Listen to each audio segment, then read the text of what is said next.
നമസ്കാരം. ഇന്ത്യൻ ഇൻസ്പിറേഷനിലെ മറ്റൊരു എപ്പിസോഡുകൾക്ക് ഏവർക്കും സ്വാഗതം. ഇന്ന് ഞാൻ നിൽക്കുന്നത് എറണാകുളം സൗത്ത് റെയിൽവേ സ്റ്റേഷനടുത്തുള്ള കളത്തിൽ റോഡിൽ പുതിയതായി സ്ഥിതിയിരിക്കുന്ന ന്യൂ ഓളിയൻസ് ഹോട്ടൽ ആൻഡ് റെസ്റ്റോറൻറ്റിലാണ്.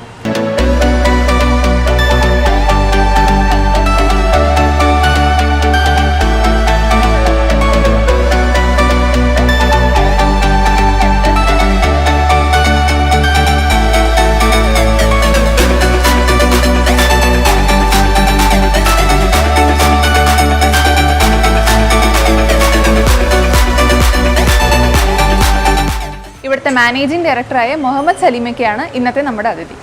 നമസ്കാരം സാർ. നമസ്കാരം. വീട് എവിടെയാണ് സാർ? വീട് ആലപ്പുഴ ജില്ലയിൽ ചന്ദ്രഗിരി. ഈ ഹോട്ടൽ ബിസിനസ് ഒക്കെ എപ്പോഴാണ് സ്റ്റാർട്ട് ചെയ്തത്? 17 വർഷത്തോട് ഹോട്ടലായിട്ട് ബന്ധപ്പെട്ട് തന്നെ സ്റ്റാർട്ട് ചെയ്തതാണ്. റെസ്റ്റോറൻറ്റ് ഫസ്റ്റ് സ്റ്റാർട്ട് ചെയ്യണം. ഇപ്പോൾ നമ്മൾ ചെയ്യുന്ന റൂംസ് കൂടി ഉണ്ട് നമുക്ക്.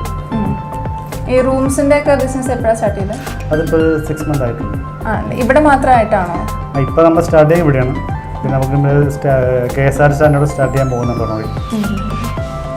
അപ്പോൾ ഈ റെസ്റ്റോറൻറ്റിൻ്റെയും ഈ ഹോട്ടലിൻ്റെ ബിസിനസ്സൊക്കെ സ്റ്റാർട്ട് ചെയ്ത സമയത്ത് എങ്ങനെയായിരുന്നു സ്ട്രഗിളും അങ്ങനത്തെ ഒക്കെ?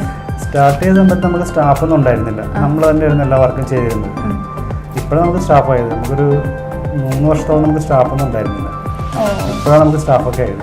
എല്ലാം ചെയ്തു കുക്കിങ്ങും അങ്ങനെ? കുക്കിങ്ങും എല്ലാം ചെയ്യായിരുന്നു. ആണല്ലേ.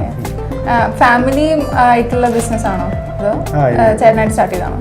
ഇല്ല, എൻ്റെ ഫാദറിന് മുമ്പ് ഹോട്ടലുണ്ടായിരുന്നു, നാട്ടിലുണ്ടായിരുന്നു. അതും ഇപ്പൊ നോക്കി നടത്തുന്നത്? ഇല്ല, പുള്ളി മരിച്ചിട്ട് അത് ഓൾറെഡി ക്ലോസ് ചെയ്തു. എന്നിട്ട് പുതിയത് തുടങ്ങിയതാണല്ലേ?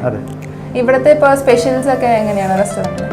നമുക്ക് ബിരിയാണി, ഇറച്ചിച്ചോറ്, മന്തി അങ്ങനെ ഉണ്ട്. പിന്നെ രാവിലെ ബ്രേക്ക്ഫാസ്റ്റ് ഒക്കെ ഉണ്ട്.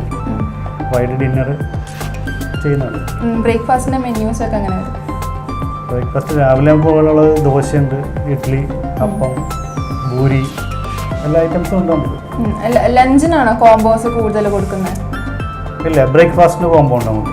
ബ്രേക്ക്ഫാസ്റ്റ് കോംബോ ഉണ്ട്. പിന്നെ ലഞ്ച് ഏറ്റവും കൂടുതൽ ഇങ്ങനെ റൺ ചെയ്ത് പോണ ഏത് ഡിഷാണ്? നമുക്ക് കൂടുതൽ പോകുന്നത് ബിരിയാണിയാണ് പോകുന്നത്. ചിക്കൻ ബിരിയാണി. അത് എല്ലാവർക്കും ഒരു ഹരമാണല്ലോ. ബിരിയാണി ഏറ്റവും കൂടുതൽ പോകണം. പിന്നെ ഒരു ട്രൈ ചെയ്യാൻ വേണ്ടി ആൾക്കാർ ഈ കോംബോ ഒക്കെ വാങ്ങിക്കാറുണ്ട്. ആണല്ലേ. അതും ചിക്കൻ ബിരിയാണി ബേസ് ചെയ്തിട്ടുള്ള കോംബോ തന്നെയാണോ? അല്ല, അതിൽ വരുന്നത് rice, ghee rice, chicken fry, chicken curry, lime, അങ്ങനെ ഒരു കോംബോ ആയിട്ട് വരുന്നത്. അതിന് ബീഫിൻ്റെ ഉണ്ട്, അത് ഫിഷിൻ്റെ ഉണ്ട്, അങ്ങനെ ഓരോ കോംബോ ഉണ്ട്. മന്തി കൊടുക്കുമ്പോൾ റൈസ് ഒക്കെ ഇങ്ങനെ അൺലിമിറ്റഡ് റൈസും അങ്ങനെയൊക്കെ കോംബോ? അൺലിമിറ്റഡ് ആണ് റൈസ്. Unlimited rice. ഈവനിങ് ആകുമ്പോഴോ? Evening snacks, tea, coffee. ബിസിനസിന്റെ ടൈമിംഗ് എങ്ങനെയാണ്? നമ്മൾ 7 o'clock സ്റ്റാർട്ടിങ്, ഈവനിങ് 11. ഏറ്റവും കൂടുതൽ ബിസിനസ്സിലുള്ള ആ ഒരു ടൈം എപ്പോഴാണ്? നമുക്ക് ലഞ്ച് ടൈം തന്നെയാണ്. ലഞ്ചിന് 11 to 2 മണി വരെയൊക്കെ അല്ലേ? കൂടുതലും കസ്റ്റമേഴ്സ് ഒക്കെ വരുന്നതും പോകുന്നതും ഒക്കെ എങ്ങനെയായിരിക്കും? ഇവിടെ ഇപ്പോൾ ഹോട്ടൽ റൂംസും കൂടി ഉണ്ടല്ലോ, അപ്പോൾ റെയിൽവേ സ്റ്റേഷനും കൂടി അടുത്താണ്? അതെ, റെയിൽവേ സ്റ്റേഷനിൽ നമുക്ക് അവിടുത്തെ സ്റ്റാഫ് ഉണ്ട്, ടീച്ചർമാരുണ്ട്, ലോക്കോ പൈലറ്റുമാരുണ്ട്, അവിടുത്തെ പിന്നെ ടീച്ചർമാരുണ്ട്. അപ്പോൾ റെയിൽവേ സ്റ്റേഷനിൽ സ്റ്റാഫ് ഉണ്ട്. നമുക്ക് സ്ഥിരം നമ്മളൊരു ഇത്ര വർഷമായിട്ടുണ്ടല്ലോ, അപ്പോൾ നമ്മുടെ അറിയാവുന്ന ആൾക്കാരെല്ലാവരും ഈ റെയിൽവേ സ്റ്റാഫുകളൊക്കെ. പിന്നെ റെയിൽവേയിൽ വരുന്ന നമുക്ക് പാസഞ്ചേഴ്സ് ഉണ്ട്. ഇവിടെ ഈ ബിസിനസ് തുടങ്ങിയിട്ട് ഇപ്പോൾ എത്ര നാളായി? ഇത് സ്റ്റാർട്ട് ചെയ്തിട്ട് ഇപ്പോൾ 6 മാസമായിട്ടുള്ളൂ. വേറെ ബിസിനസ് ഇതിന്റെ തന്നെ വേറെ ഉണ്ടായിരുന്നു ഇവിടെ തന്നെ? നമുക്ക് നേരത്തെ വേറെ ഷോപ്പായിരുന്നു, നമ്മൾ അത് ക്ലോസ് ചെയ്തിട്ടാണ് പിന്നീട് മാറ്റിയിരിക്കുന്നത്. Place shift ചെയ്താണല്ലേ? വേറെ സ്ഥലങ്ങളിലൊക്കെ എങ്ങനെയുണ്ടോ? നമുക്ക് ആകെ ഈ ഒരു ബ്രാഞ്ച് മാത്രമേ ഉള്ളൂ, ഹോട്ടലായിട്ട്. അപ്പോൾ നാട്ടിൽ തന്നെ ഉള്ള ബിസിനസ്? നാട്ടില് വാപ്പാക്കായിരുന്നു ഉണ്ടായിരുന്നത്, പുള്ളി അത് ഓൾറെഡി ക്ലോസ് ചെയ്തിട്ടായിരുന്നു. അപ്പോൾ ഞാൻ പഠിക്കണം ആ സമയത്ത്. ഞാൻ ഇപ്പോൾ സ്റ്റാർട്ട് ചെയ്തിട്ട് 17 വർഷമായിട്ടുള്ളൂ. അപ്പോൾ സ്റ്റാർട്ട് ചെയ്ത ടൈമിൽ ഒറ്റയ്ക്കല്ല സ്റ്റാർട്ട് ചെയ്തത്? അപ്പോൾ കൂടുതൽ സപ്പോർട്ടൊക്കെ എങ്ങനെയായിരുന്നു? ഫാമിലിയിൽ നിന്നാണോ ഫ്രണ്ട്സിൻ്റെ നിന്നാണോ? ഇല്ല, ഫാമിലി മെമ്പേഴ്സിൻ്റെ സപ്പോർട്ടുണ്ട്. അങ്ങനെ എതിർത്തൊന്നും ആരും പറഞ്ഞു? ഇല്ല, അവർ നമുക്ക് സപ്പോർട്ടാണ്. ഇപ്പോഴും സപ്പോർട്ടാണ്, അന്ന് സപ്പോർട്ടാണ്. ഇപ്പോഴും ഒറ്റയ്ക്ക് തന്നെയാണോ നോക്കി നടത്തുന്നത്? ഇപ്പം എൻ്റെ കൂടെ പാർട്ട്ണറുണ്ട്, സഹോദരിയുടെ ഭർത്താവുണ്ട്. നമ്മൾ കസ്റ്റമർക്ക് ഇപ്പോൾ നമുക്ക് റെയിൽവേ സ്റ്റേഷൻ കസ്റ്റമറാണല്ലോ കൂടുതലുള്ളത്. അവർ നമുക്ക് ഒരു 15 വർഷമായിട്ട് പരിചയമുള്ള നമുക്ക് നല്ല റിലേഷൻ എല്ലാവരുമായിട്ട്.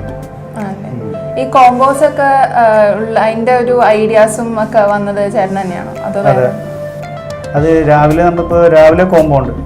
രാവിലെ 100 രൂപയുടെ കോംബോ ഉണ്ട്. ബീഫ് കറി പൊറോട്ട, ബീഫ് കറി ഇടിയപ്പം, ബീഫ് കറി അപ്പം, അങ്ങനെ ഓരോ ഐറ്റംസ് ഉണ്ട്. രാവിലെയൊക്കെ ആകുമ്പോഴത്തേക്ക് ആൾക്കാർ ചെറിയ ബഡ്ജറ്റിൽ കഴിക്കുന്നതാണല്ലോ ഫുഡ്. ഇപ്പോൾ 100 രൂപ ബഡ്ജറ്റിൽ കൊടുക്കുന്നതാണ് ഫുഡ്. അങ്ങനെ നോൺ മാത്രമാണോ അതോ വെജിലും കോമ്പോസ് ഉണ്ടോ? വെജിൽ കോമ്പോ ഇല്ല, നോൺ വെജിലേ ഉള്ളൂ. നോൺ വെജ് മാത്രമല്ല. നമ്മളെ ഫുഡിൻ്റെ റേറ്റൊക്കെ റീസണബിൾ റേറ്റുകളാണ്, ചെറിയ റേറ്റുകളാണ്. അപ്പോൾ സ്ഥിരം കസ്റ്റമറല്ലേ ഏറ്റവും കൂടുതലുള്ളത്. അപ്പം നമ്മളെ റേറ്റുകളൊക്കെ റീസണബിൾ റേറ്റ് ആയിട്ടിരിക്കുന്നത്. ഈ ഹോട്ടൽ റൂംസിൻ്റെ ഫെസിലിറ്റീസിനും അതിനെ പറ്റിയൊക്കെ പറയാം. നമുക്കിപ്പോൾ ഇതിൻ്റെ കൂടെ റെസ്റ്റോറൻറ്റ് കൂടെ തന്നെ ഒരു 14 റൂം കൂടി നമ്മൾ കൊടുക്കുന്നുണ്ട്. അതിൽ നമുക്ക് കൊടുക്കുന്ന ഫുഡൊക്കെ നമ്മളിപ്പോൾ താഴത്തെ റെസ്റ്റോറൻറ്റ് ഉള്ളതുകൊണ്ട് ഫുഡൊക്കെ റൂംസിലും സർവീസ് ചെയ്യുന്നുണ്ട്. റെൻ്റൊക്കെ റീസണബിൾ റേറ്റ് കൊടുക്കുന്നത് നമ്മൾ. ചെറിയ റേറ്റ്. എല്ലാ റൂംസും AC ആണ്, വൈഫൈ, ഹോട്ട് വാട്ടർ എല്ലാം നമുക്ക് കൊടുക്കുന്നുണ്ട്. ഈ 2 bedrooms ഉള്ള എത്ര റൂംസ് ഉണ്ട്? നമ്മൊരു 1500 വാങ്ങിക്കുന്നത് AC. എത്ര റൂംസ് ഉണ്ട് 2 bedroomsന്? അത് 9. ഐ മീൻ 2 ബെഡിൻ്റെ 9 എണ്ണം. 9 എണ്ണം ഉണ്ടല്ലേ? സിംഗിൾ ബെഡ് ഉണ്ട്, AC തന്നെ. ഇപ്പോഴത്തെ സീസൺസ് ഒക്കെ എങ്ങനെയാണ് ഈ റൂം? ഇപ്പം നമുക്ക് ഓഫ് സീസൺ ഉണ്ട്. ഇപ്പം നമുക്ക് ഈ വയനാട്ടിലത്തെ പ്രശ്നം കാരണം നമുക്കിപ്പോൾ കസ്റ്റമർ കുറവുണ്ട്. ഇപ്പോൾ കൂടുതലും കസ്റ്റമേഴ്സ് വരുന്ന ആ ഒരു സീസൺ ഇപ്പോൾ വെക്കേഷൻ, വെക്കേഷൻ ടൈമാണ് കൂടുതലുള്ളത്. സമ്മർ വെക്കേഷൻ അല്ലേ? ഫുൾ ഫാമിലി ഉണ്ടാവാറ്. ഫാമിലിയാണ് നമുക്ക് കൂടുതലും വരുന്നത്. ഓക്കെ. ഇപ്പം നമ്മളെ നിയറസ്റ്റ് ഒരുപാട് ഓഫീസുകളൊക്കെ ഉണ്ട്. ഓഫീസിൽ വരുന്ന സ്റ്റാഫുകളൊക്കെ നമുക്ക് ഈവനിങ് ചായ സ്നാക്സിനൊക്കെ ആയിട്ട് വരാറുണ്ട്. ടീ, കോഫി എല്ലാം ഉണ്ട്. പിന്നെ തലശ്ശേരിയുടെ സ്നാക്സുകളൊക്കെ ഉണ്ട് നമുക്ക്. കൂടുതലുള്ള സ്പെഷ്യൽ സ്നാക്സ് ഒക്കെ നമുക്ക് സ്നാക്സ് കൂടുതൽ പോകുന്നത് ചിക്കൻ സമൂസ, ചിക്കൻ കട്ട്ലേറ്റ്, കായ്പോള അങ്ങനെ ഐറ്റംസ് ഒക്കെ പോകുന്നുണ്ട്. പിന്നെ ഇറച്ചിപ്പത്തിരി, ഇതൊക്കെ ഇവിടെ തന്നെ എല്ലാം നമ്മൾ മേക്ക് ചെയ്യുന്നതാണ്. നമുക്ക് എല്ലാം ഫ്രഷ് ആയിട്ട് ഉണ്ടാക്കുന്നത്. ഫ്യൂച്ചറിൽ ഇനി എന്താണ് പ്ലാന്? ബ്രാഞ്ച് തുടങ്ങാനുണ്ടോ? നമ്മളിനി